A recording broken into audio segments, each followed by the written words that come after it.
حقیقی کہانی ہے جو کہ شام کے ملک میں پیش آئی، جسے ایک درزی کے مالک نے بیان کیا۔ کہانی کے راوی کہتے ہیں کہ میں ایک درزی کے کارخانے کا مالک تھا اور میری ایک ہمسائی تھی جس کا شوہر فوت ہو چکا تھا اور اس نے 3 یتیم بچے چھوڑے تھے۔ ایک دن وہ میرے کارخانے میں آئی اور کہنے لگی، اے بھائی، میرے پاس ایک سلائی مشین ہے اور جس پر میرا شوہر کام کرتا تھا اور ہم اس پر کام کرنا نہیں جانتے۔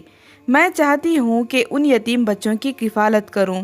کیا میں اس مشین کو آپ کے کارخانے میں لا کر آپ کو کرائے پر دے سکتی ہوں تاکہ مجھے کچھ آمدنی ہو اور میں اپنے خاندان کا پیٹ پال سکوں؟ میں اس کی یہ بات سن کر بہت شرمندہ ہو گیا، کیونکہ شرم کبھی بھی برائی کی طرف نہیں لے جاتی، بلکہ میں اس بات پر شرمندہ تھا کہ ایک بیوہ بے سہارا عورت ہمارے پاس ہی میں رہتی ہے اور ہمیں اس کی خبر نہیں۔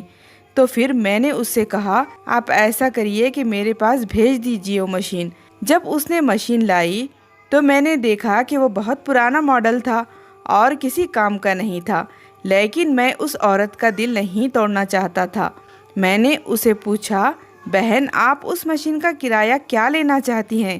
اس نے کہا 3000، اور یہ واقعہ جنگ سے 20 سال پہلے کا ہے۔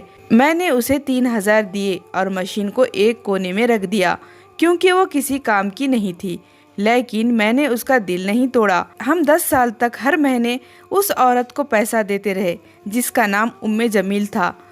جمیل آتی اور مشین کا کرایہ لیتی، جبکہ مشین کارخانے کے کونے میں پڑی رہتی اور کوئی کام نہیں کرتی تھی۔ 10 سال بعد ہم ایک چھوٹے کارخانے سے نئے کارخانے میں منتقل ہو گئے جو قصبے کے کنارے میں تھا۔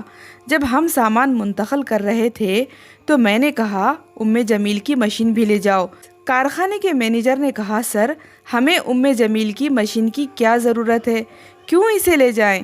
میں نے کہا، یہ تمہارا کام نہیں، بس اسے لے جاؤ۔ دن اور سال گزرتے گئے، پھر جنگ شروع ہو گئی اور خدا کی قسم اس علاقے میں سب کچھ تباہ ہو گیا سوائے میرے کارخانے کے۔ جنگ کی وجہ سے جمیل سے رابطہ منقطع ہو گیا۔